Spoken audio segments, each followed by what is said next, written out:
우리 하나님의 말씀은 요한복음 14장 21절입니다. 신약성경 171페이지.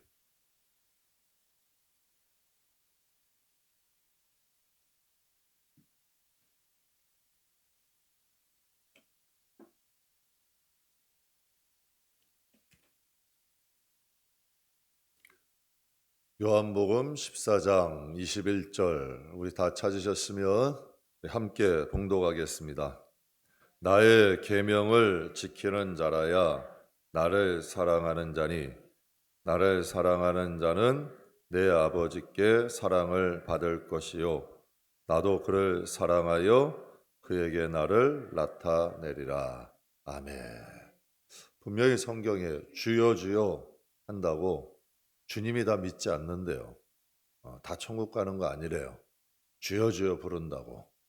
근데 여기 성경에 보면 예수님 하신 말씀인데 예수님을 사랑합니다 라고 해도 나의 계명을 지키는 자라야 진짜 나를 사랑하는 자다. 그래서 내 양은 내 음성을 듣고 나를 따른다. 주님이 분명히 우리에게 확실하게 말씀하셨어요. 그래서 나를 사랑하는 자는, 내 계명을 지키는 자는 아버지께도 사랑을 받을 거다. 그러니까 너희가 이 세상에서 내 계명을 잘 지키면 나를 사랑하는 자고 그는 하나님의 날에 하나님께서 사랑을 받으실 것이고 나도 그를 사랑하여 그에게 나를 나타내리라. 계명이 있는 자에게 그가 하나님이 사랑하는 자고 그가 하나님을 만난다는 거예요. 하나님이 만나 주신다는 거야. 내 생각대로 내 마음대로 신앙생활하는 자는 주님을 만날 수 없어요. 그러나 하나님의 계명을 붙잡고 하나님 안에서, 계명 안에서 하나님을 사랑하는 자는 하나님이 찾아오신다는 거예요. 그래서 우리의 신앙의 기초는 성경이 돼야 돼요. 하나님과의 약속을 기초로 신앙생활 해야만 우리가 하나님의 은혜를 누리고 하나님을 만날 수 있고 또 하나님의 사랑을 입을 수 있는 줄 믿습니다. 오늘 여러분 함께 오늘 설교의 제목이 믿음은 말씀을 먹고 자랍니다. 우리 같이 한번 해보죠. 믿음은 말씀을 먹고 자랍니다. 정말 하나님이 인정하시는 믿음이 되기를 원하면 말씀을 먹어야 돼요. 그래야 믿음이 자랍니다. 한 20년 전 이야기입니다. 제가 전도사 시절 아주 특별한 경험을 한 적이 있습니다. 교회에 차량이 한 10여 대 정도 됐습니다. 차량이 좀 많았죠. 그래서 새 차를 구입하기도 하고 때로는 중고차를 구입하기도 했어요. 근데 한 번은 당시에 한 20년 전에 한 2천만 원 정도의 중고 차량을 구입을 하게 됐어요. 고가의 차죠. 근데 이제 그 차량을 구입하게 됐는데 구입하는 회사가 등록이 돼 있는 정식 허가 업체였고 또 허가 업체에서 구입했기 때문에 중고 차량을 판매한 회사도 그런데 거기서 구입을 했는데 중고 차량을 판매했던 회사도 전혀 예상하지 못한 일이 발생했어요. 근저당이 설정돼 있는 게 당연히 풀어졌을 줄 알았는데 근저당이 풀어지지가 않은 거예요. 그래서 찾아갔죠. 등록을 하려고 해도 등록을 할 수가 없는 거예요. 그래서 찾아갔어요. 그래서 항의도 하고 사정도 했어요. 당신들이 팔았으니까 책임져야 되지 않느냐? 그러니까 당신들이 책임을 져라. 근데 그 판매한 회사도 생각하지 못했던 일이에요. 사정도 하고 항의도 해도 소용이 없었어요. 만약 계약서에 제가 계약을 하면서 한마디만 썼다면 계약 전에 발생한 모든 문제는 민형사상의 모든 문제는 판매 회사에서 책임진다. 이 한마디의 문구만 넣었으면 아무 상관이 없어요. 그 회사에서 책임을 져야 돼요. 결국은 소송을 가게 되고 소송이 1년 이상을 갔어요. 1년 이상 소송을 가서 승소하기는 했는데 그 물질적, 정신적 손해는 이만저만이 아니었어요. 한 1년 동안 쫓아다니고 변호사 선임하고 보통 일이 아니더라고요. 승소는 했어도 거기에 대한 피해는 막심하더라고요. 그래서 그때 얻은 교훈이 하나 있습니다. 계약서는 꼼꼼히 확인하고 작성하자. 그리고 도장 함부로 찍지 말자. 그래서 그때 아주 큰 경험을 한 적이 있어요. 여러분, 우리는 믿음으로 구원을 받습니다. 맞습니까? 그렇다면 무엇을 믿는 건가요? 어디서 구원을 받는 건가요? 무엇을 믿는 거고 어디에서 구원을 받는 거예요? 요한복음 13장 16절 우리가 잘 아는 말씀이에요. 그 말씀에는 명백하게 해답을 주고 있어요. 하나님이 세상을 이처럼 사랑하사 독생자를 주셨으니 이는 그를 믿는 자마다 멸망하지 않고 영생을 얻게 하려 하심이다. 성경은 명확하게 말씀하시죠. 예수를 믿는 것이 믿음이고, 내가 여러분 교회 열심히 다닌다고 믿음이 아니라 예수를 믿어야 진짜 믿음이에요. 예수를 믿는 게 믿음이고, 하나님께서 또한 약속하시 어디서 구원을 받느냐? 영원한 죽음에서 부활하여 하나님 나라에서 영생을 하는 것, 이게 바로 하나님께서 우리에게 약속하신 거예요. 성경이 말씀하시는 구원이죠. 예수를 믿음으로 영원히 멸망지 않고 하나님께서 우리를 부활시킴으로 하나님 나라에서 영원히 살 것이다. 그렇다면 성경은 우리에게 왜 주셨을까요? 제가 오늘 주보에 배달 칼럼에 성경에 대한 내용을 실었습니다. 참고로 여러분이 예수를 믿는다면 가장 기본적으로 아셔야 될 상식입니다. 이 정도는 기본적으로 아셔야 돼. 그러니까 집에 가셔라도 꼭 몇 번씩 반복하세요. 성경은 구약과 신약으로 되어 있어요.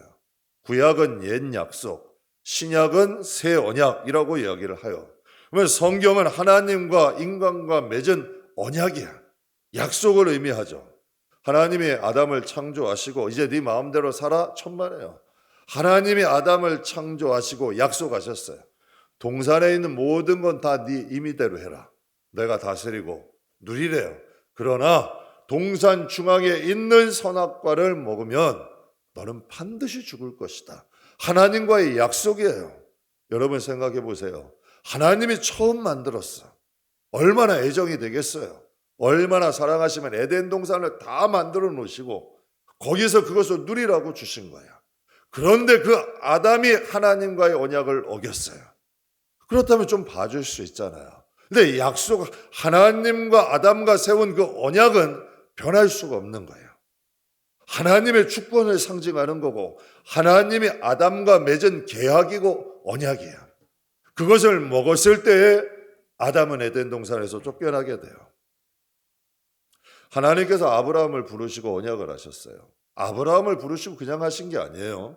창세기 15장 18절에 보게 되면 그날에 여호와께서 아브라함과 더불어 언약을 세우시되 내가 이 땅을 애굽강에서부터 큰 강 유브라데까지 내 자손에게 주리니 하나님은 그를 부르시고 언약하셨고 430년 동안 애굽에서 종노릇했던 이스라엘 백성들이 하나님께 부르짖을 때 성경은 이렇게 말씀하세요. 아브라함과의 언약을 기억하시사 그들을 이끌어서 가나안 땅에 세우신 거예요. 하나님은 인간과 세운 언약이라 할지라도 잊지 아니하시는 거죠. 출애굽한 이스라엘 백성들이 출애굽했어요. 홍해를 가르고 애굽에 열재앙을 내리고 어마어마한 일을 행하셨잖아요. 만나를 주시고 반석에 물을 해우시고 그리고 그들을 가나안 땅으로 인도하시는데 가나안 땅으로 바로 인도하신 것이 아니라 시내산이라는 곳에서 그들과 언약을 세웠어요. 나는 너희 하나님이 될 것이고 너희는 내 백성이 될 것이다. 그러니 나와 내 사이 안에 우리 언약을 세우자. 그럼 내가 너희를 지킬 것이고 내가 너희의 하나님이 될 것이다. 너희도 나의 백성으로서 이런 언약을 지키자. 하나님이 말씀하신 거예요. 그러니까 하나님은 인간과의 사이에 언약을 세우시고 하나님은 역사하시는 분이에요. 히브리서 12장 말씀에 보면 이런 말씀이 있습니다. 새 언약의 중보자이신 예수와 및 아벨의 피보다 더 나은 것을 말하는 뿌린 피니라 라고 말씀하셔요. 여러분, 하나님은 예수님을 통하여서 새 언약을 세우셨어요. 이방인인 우리들에게 구원의 문을 여시면서 새 언약을 세우신 거죠. 그러니까 예수님의 피 흘리심으로 이방인인 우리도 예수 그리스도를 믿음으로 그 죄를 용서하시고 새 언약, 구원의 언약을 세우신 거예요. 그래서 성경은 말씀하시는 게 하나님을 칭할 때 언약의 하나님이다라고 부르는 거예요. 근데 참 이 말씀이 저는 굉장히 위대해요. 여러분, 하나님과 우리가 언약을 세울 만한 근거가 뭐가 있나요? 하나님이 굳이 우리에게 왜 언약을 세우셔야 돼요? 왜 약속을 하셔야 돼요? 하나님이 지키셔야 될 의미가 있나요? 그러나 하나님은 우리를 존중하셔서 우리를 선택하시고 내가 너희 하나님이 되어줄게. 내가 너희를 지켜줄게. 내가 너희를 구원할 것이고 너희를 자녀로 삼을게. 그러니 너희도 내 백성답게 살아라.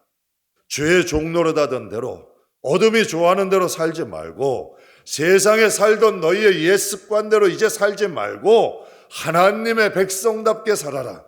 그래서 하나님의 나라에서 영원토록 하나님을 모시면서 함께 살자는 거죠. 여러분, 이게 하나님과 우리가 새긴 언약이에요. 우리는 믿음으로 구원을 받습니다. 그래서 예수님께서 이런 말씀하셨죠. 내가 올 때에 믿음을 보겠다 말씀하셨어요. 그런데 그 믿음이 어때요? 성도들의 믿음을 보면 다 제각각이에요. 정말 여러분, 그 믿음 보면 다 제각각 아니에요?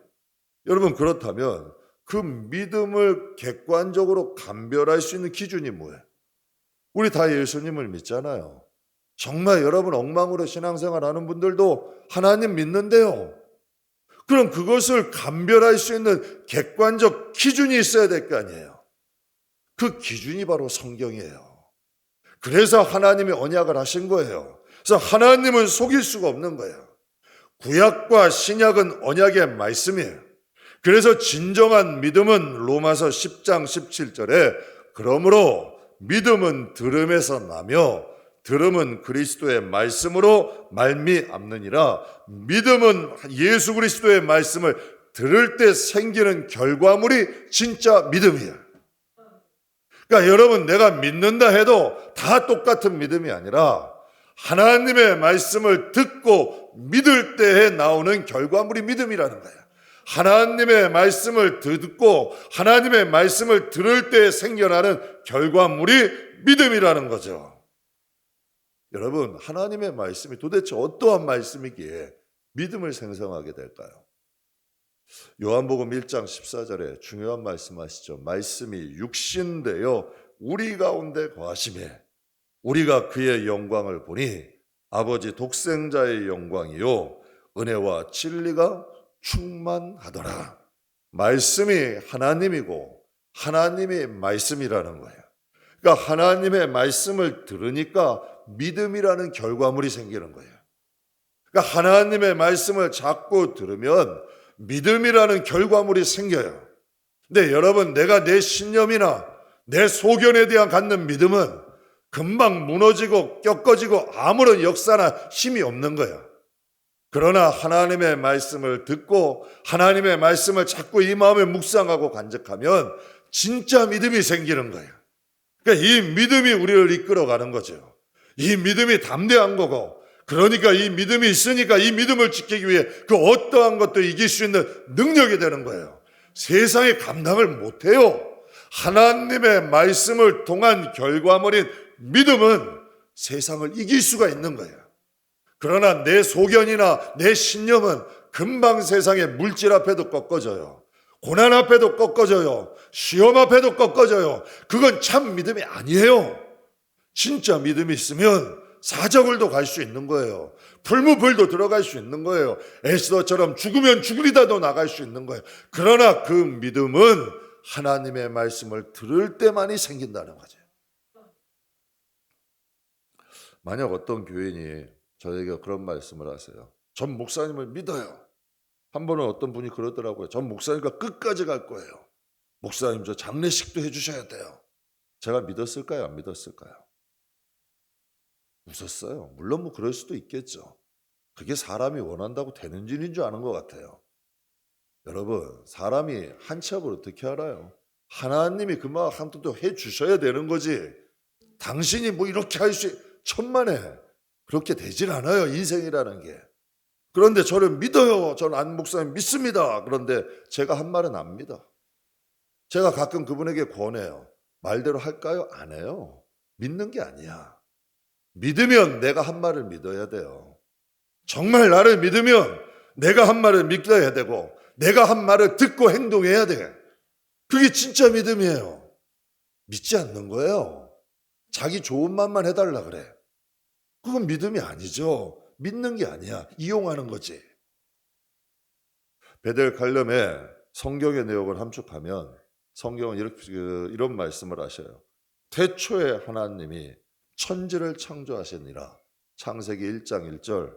내가 새 하늘과 새 땅을 보니 처음 하늘과 처음 땅이 없어졌다. 이게 장차 이루어질 일이에요. 하나님이 천지 창조를 하셨는데 이제 이 세상은 없어지고 하나님이 만드신 새 하늘과 새 땅이 올 날이 온대요. 그 사이에 하나님은 두 가지를 하신대요. 세상을 창조하셨고 이제 이 창조하신 이 세상이 다 없어질 날이 오고 그 다음에 여러분 어떤 분이 이런 말을 하더라고요. 세상에 있는 핵무기를 다 터뜨리면 지구는 수십 번 수백 번도 다 없어질 수 있대. 그 정도의 양이 여기에 있다는 거예요. 그러니까 하나님이 세상을 천지를 창조하시고 이 세상에 이 땅이 없어지고 새 하늘과 새 땅을 창조하실 때에 하나님은 두 가지의 역사를 하신다는 거예요. 인류 구원의 사역과 그리스도 십자가 대속을 통한 인류 구원, 즉 하나님께서 이 세상을 창조하신 목적은 우리 인류를 구원하시고 하나님 백성, 하나님 자녀들을 구원하시기 위하여 이 세상과 이 땅과 이 하늘이 존재한다는 것을 의미하죠. 즉 믿음이라는 것은 예수 그리스도를 통해 세우신 새 언약을 근거하는 게 진짜 믿음이에요. 우리가 주님을 통하여 주신 새 언약, 신약의 말씀을 믿는 것이 믿음의 근거예요. 그래서 여러분 새 언약을 기쁜 소식, 복음이라고 그러는 거예요. 오늘 예수님께서 본문을 통해서 명확하게 말씀하십니다. 나의 계명을 지키는 자라야 나를 사랑하는 자니 나를 사랑하는 자는 내 아버지께 사랑을 받을 것이요 나도 그를 사랑하여 그에게 나를 나타내리라. 여러분 하나님은 찾아오시게끔 해야 돼요. 어떤 분은 그래요. 하나님 만나주세요. 만나주세요. 근데 상문 엉망이야. 하나님 왜 나는 안 만나주세요? 그런데 자기는 변할 생각이 없어. 분명히 말씀하시잖아요. 너희가 내 계명을 지키면 하나님께도 사랑을 받고 예수님께도 내가 그를 만나러 온다는 거야. 하나님이 찾아오시게끔 해야 돼요. 여러분 복이라는 건 내가 쫓아가는 게 아니라 복이 찾아오게끔 해야 돼요. 이게 신앙이야. 우리가 하나님의 언약 안에 있을 때 하나님의 약속의 이 언약의 말씀을 간직하고 그것을 귀히 여기고 그 말씀 안에 살아갈 때 복은 찾아오는 거예요. 하나님은 우리와 함께 하실 수밖에 없는 거죠. 믿음이라는 건 믿음과 계명과 말씀은 별개가 아니에요. 함께 가는 거야. 믿음과 계명은 함께 가는 거예요. 별개가 아니라는 이야기죠. 하나님께서 구약 성경에 북이스라엘 백성에게 이렇게 말씀을 하셨어요. 호세아 4장 6절 여러분 잘 아시는 말씀이죠. 내 백성이 지식이 없으므로 망하는도다. 내가 지식을 버렸으니 나도 너를 버려 내 제사장이 되지 못하게 할 것이고 내가 내 하나님의 율법을 잊었으니 나도 내 자녀들을 잊어버리리라. 야, 이건 두려운 말씀 아니에요. 여기서 내가 지식이 없으므로 지식은 무엇을 의미하나요? 하나님과 우리가 맺은 언약, 말씀, 약속을 의미해요. 너희가 내 언약, 약속을 버렸으니 너희도 나를 섬기는 제사장 나라가 되지 못할 거라는 거예요. 제사장이 되지 못할 것이고 너희가 내 율법을 잊었으니 나도 너희의 자녀들을 잊겠다. 여러분 우리가 그 금요일 날도 잠깐 말씀드렸는데요. 앞으로 2, 3대 후에 여러분 우리의 가정이 불신자 가정이 될 수 있어요. 앞으로 30년, 40년 후면 우리나라 기독교 복음화율은 2%가 될 수 있어요. 왜 그럴까요? 청소년 복음화율이 2% 아니에요. 그러니 그들이 성인이 되면 우리나라도 지금 20%요? 거품이 점점 꺼져가고 있잖아요. 앞으로 3, 40년 후엔 2%가 될 수 있고 여러분 앞으로 2, 3세대 후에는 우리 가정도 불신자 가정이 될 수 있는 거예요. 우리가 하나님의 언약을 잊지 아니해야 그 언약이 우리 자손에까지 흐르는 거예요. 우리가 하나님의 그 언약을 붙잡고 살아야 되고 하나님의 그 언약을 지키고 살아갈 때 하나님은 우리의 가정을 잊지 않는 거고 우리 자녀를 잊지 아니하시는 거예요. 내가 아무리 예수 믿어라, 교회 가라 아무 소용없어요. 우리가 하나님의 의지하고 하나님과의 언약을 지킬 때 하나님 우리 자녀를 하나님의 전에 갖다 놓으실 거예요. 이게 약속이에요. 이게 언약을 믿는 거고 신앙이라는 건 내 신념을 믿는 게 아니라 하나님을 믿는 거예요. 하나님과의 언약을 믿는 거죠. 실제로 역사가 증명해요. 북이스라엘은 아수르에 멸망을 했어요. 그리고 남유다만 남았어요. 10지파는 다 사라지고 남유다. 지금 이스라엘 백성을 유대인이라고 그러죠. 유대인이 유태인이 곧 유대인, 유다인이라는 뜻이에요. 예수님께서 예루살렘 성에 입성을 하실 때 여러분 잘 아시다시피 나귀 새끼를 타고 오셨어요. 저는 이걸 말씀을 볼 때마다 새끼 나귀를 타셨대요. 사진 한번 보여주시죠. 이 새끼 나귀예요. 예수님이 예루살렘 성에 입성하실 때 33살이에요. 33살의 건장한 청년이 왕이라 그래서 호산나 왕. 저 새끼 나귀를 타고 여러분 생각해 보세요. 우리 아이들이 지금 여기서 조금만 말 타고 자전거 타잖아요. 제가 그 자전거를 타고 막 다니면 우스워요, 안 우스워요? 이거 얼마나 웃기는 일이에요. 예수님이 얼마나 많은 군중이 따랐는데 얼마나 많은 사람들이 예수님을 왕으로 삼으려고 그랬는데 그런데 여러분 예수님이 왜 새끼 나귀를 타셔야 되냐는 얘기야. 좋은 말도 있고 건장한 말도 있잖아요. 그런데 예수님이 새끼 나귀를 타실 수밖에 없는 이유가 있어요. 스가랴 9장 9절 우리 같이 한번 읽겠습니다. 스가랴 9장 9절 시온에 따라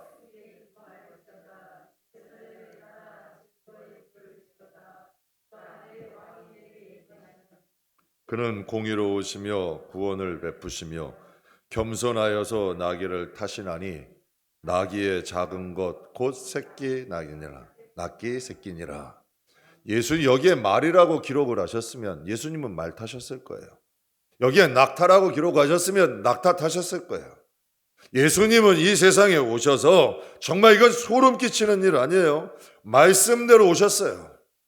말씀대로 오셨고 말씀을 이루시면서 사신 거죠.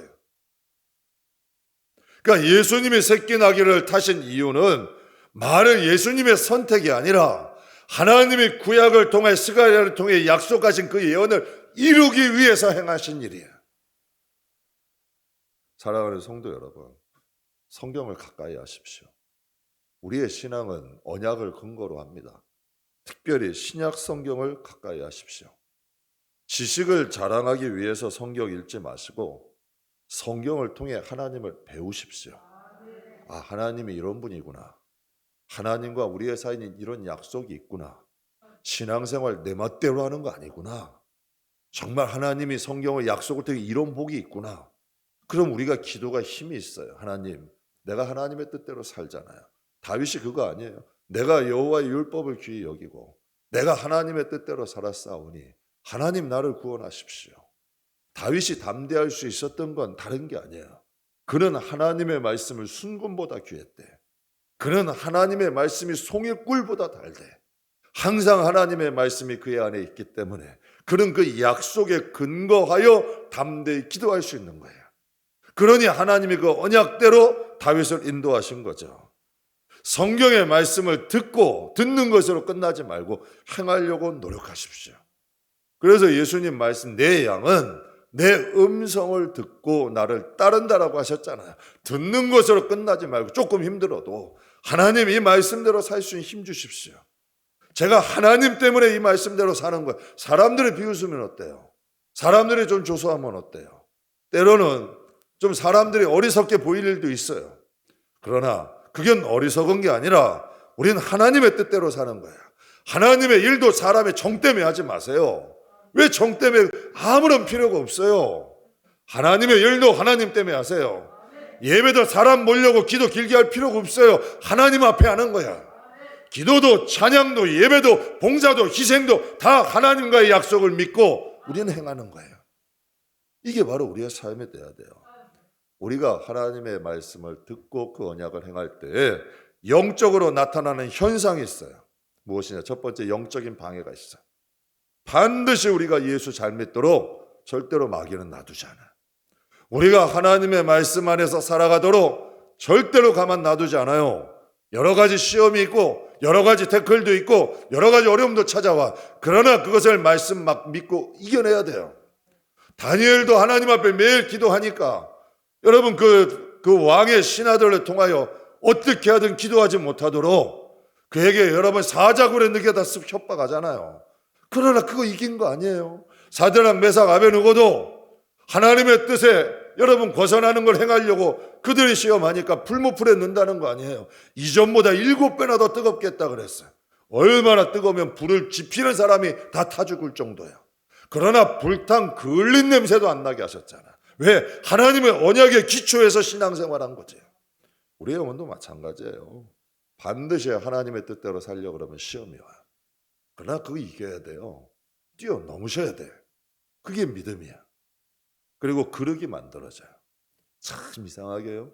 우리가 하나님의 말씀을 들으면 귀가 막혀. 세상의 말이 잘 안 들어와요. 나쁜 말들 들으면 귀가 아파. 진짜로. 여러분 누가 막 남의 말하면 그 자리를 피하게 돼. 왜? 괴로운 거야. 마음이 견딜 수가 없는 걸. 진짜로. 남에게 나쁜 말 못해요. 왜? 이 말이 다시 나에게 돌아올까 봐. 할 수가 없는 거야. 그릇이 바뀌는 거야. 나라는 존재가 영의 사람이 되는 거고 나라는 존재가 하나님의 자녀가 되는 거예요. 그러니 하나님의 말씀, 생각해 보세요. 하나님의 말씀이 하나님이야. 그 말씀을 듣는데 어떻게 귀가 안 막혀? 자꾸 그 말씀을 믿는데 우리의 영혼이 안 바뀌냐고. 그릇이 변하는 거예요. 하나님의 은혜를 담는 그릇이 되고 하나님의 축복을 담는 그릇이 되는 거예요. 그래서 하나님은 그릇 만드시는 분이에요. 여러분 그릇을 만드셔서 그 그릇을 채우시는 그분이에요. 그래서 요한복음 14장에 기가 막힌 말씀하셔요. 같이 읽겠습니다. 그날에는 너희가 내 안에 내가 너희 안에 있는 것을 너희가 알리라. 이 그릇이 만들어지는 거예요. 정말 말씀을 듣고 묵상하면 내가 변해. 그래서 주님이 그날에 가면 내가 아버지 안에 있고 너희가 내 안에 있고 내가 너희 안에 있게 되는 것을 알게라. 주님이 멀리 계시지 않는 거야. 말씀을 통해 내 안에 계시는 거고 나도 주님 안에 있는 거야. 진짜 인크리스찬이 되는 거예요. 나도 주님 안에 있고 주님이 나 안에 있고. 그러니 여러분 성경의 기자가 찬송가에 주 예수와 동행하니 그 어디나 하늘나라. 여러분 우리 같이 세상을 살아보지만 우리가 예전에 이게 부를 수 있는 찬양이에요. 근데 저는 이젠 조금은 이해돼. 주와 같이 길 가는 것 즐거운, 이게 즐거워야 돼. 그러나 사람 보면 힘들어. 그러나 하나님 보면 즐거워. 왜? 약속이 있으니까, 언약이 있으니까. 그 언약 때문에 우리가 즐겁게 되고 거기에 기쁨이 있는 거죠. 성령이 말씀이 거하는 그릇이 만들어져요. 그러다 보면 사망, 음부, 흑암, 어둠의 세상 가운데 있어도 다윗이 고백하잖아요. 내가 사망의 음침한 골짜기를 다닐지라도 해를 두려워하지 않는데. 왜 그럴까요? 세상에 살다 보면 사망의 음침한 골짜기 같은 때가 있어. 정말 흑암이 자욱한 것 같은 이런 시대도 있어요. 여러분 요즘 한번 뉴스 한번 열어보세요. 좋은 소리가 어디 있어요?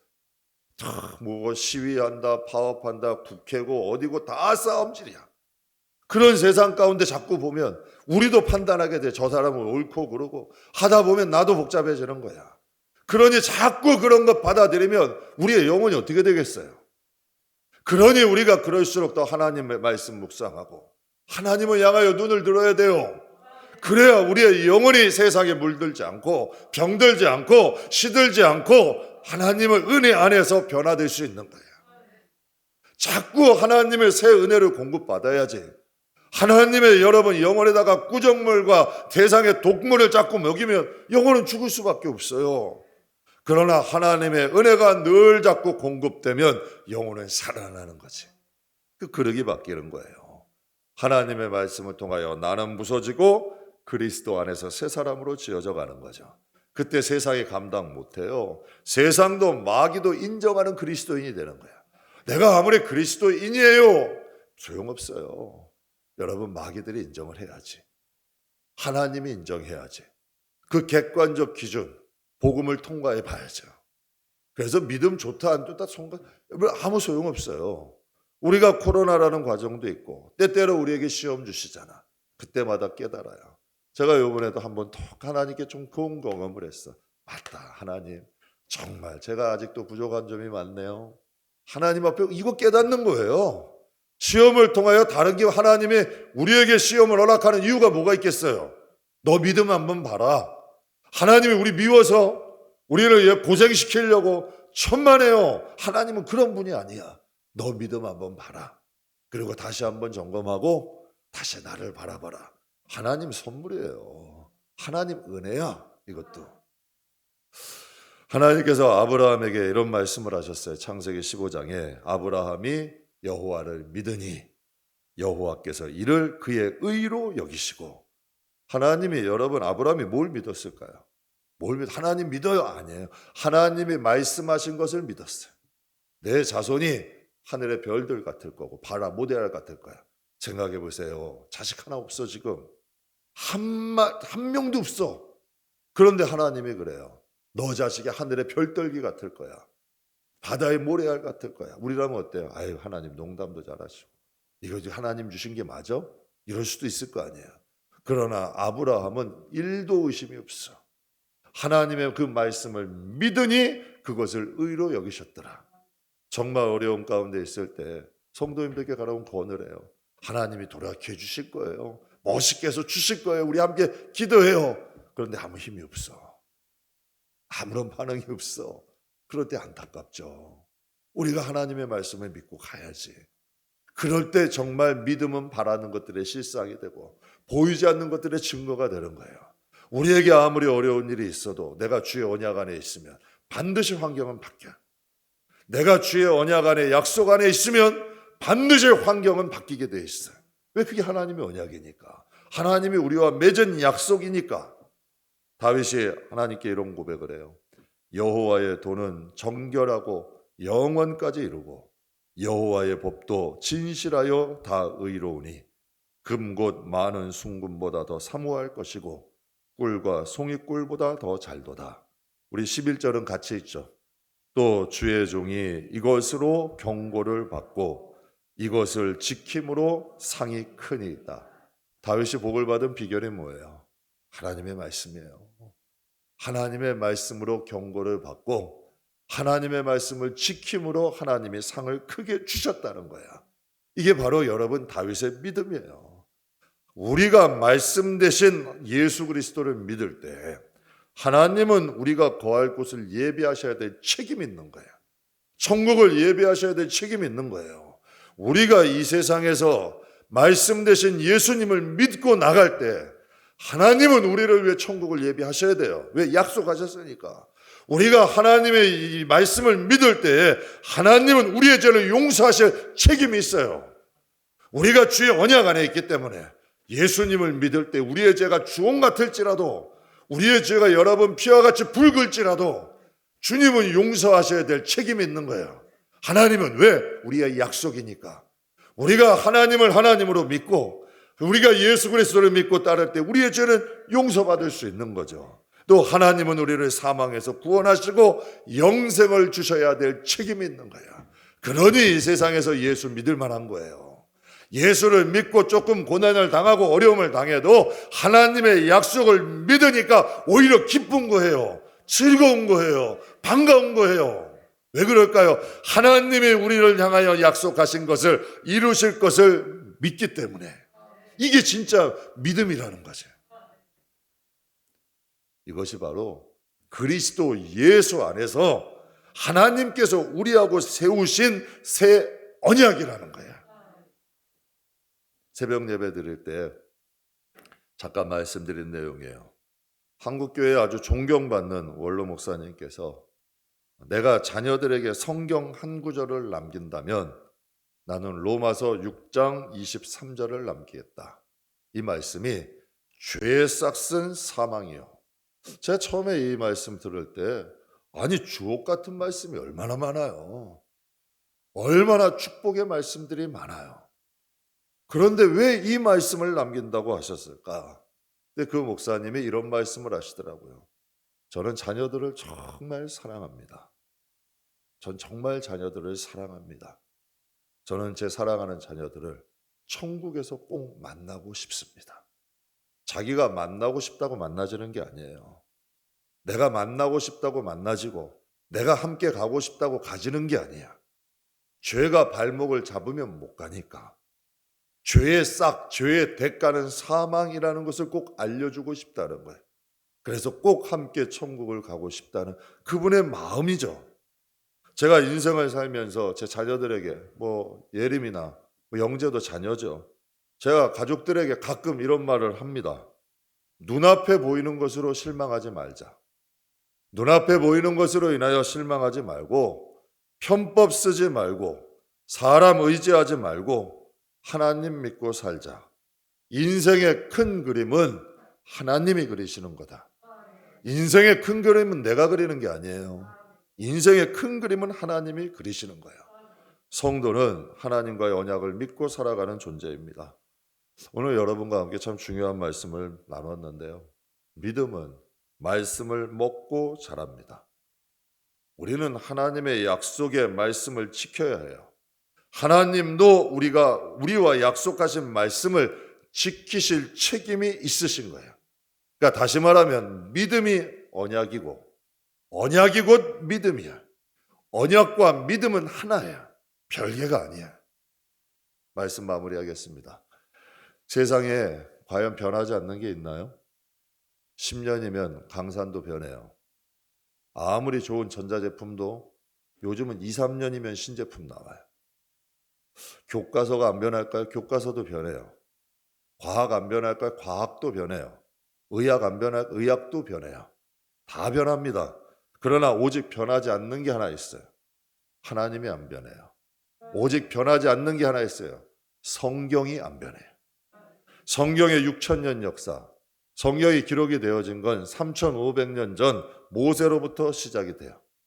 그러나 그때부터 기록된 이 말씀은 변함이 없어요. 성경에는 32,500가지의 예언이 있고 약 7,000가지의 약속이 기록되어 있는데 성경은 다 이루어져 가고 있어요. 사랑하는 성도 여러분, 믿음의 근거는 뭘까요? 언약? 바로 여러분 자신이에요. 여러분이 언약으로 만들어지는 우리의 자신이야. 언약의 믿음으로 만들어지는 게 우리 영혼이야. 영혼이 아름답다, 영혼이 병들었다, 이 기준이 뭐예요? 하나님의 언약을 통하여 만들어지는 게 우리 영혼이죠. 영혼은 말씀을 먹고 자라요. 우리의 믿음도 말씀을 먹고 자라요. 그래서 속일 수가 없는 거야. 그 그릇을 보면 그 믿음을 알 수 있는 거죠. 믿음은 말씀을 먹고 자랍니다. 단단한 식물을 먹을 줄 아는 건강한 영혼 되시기를 주님의 이름으로 축복합니다.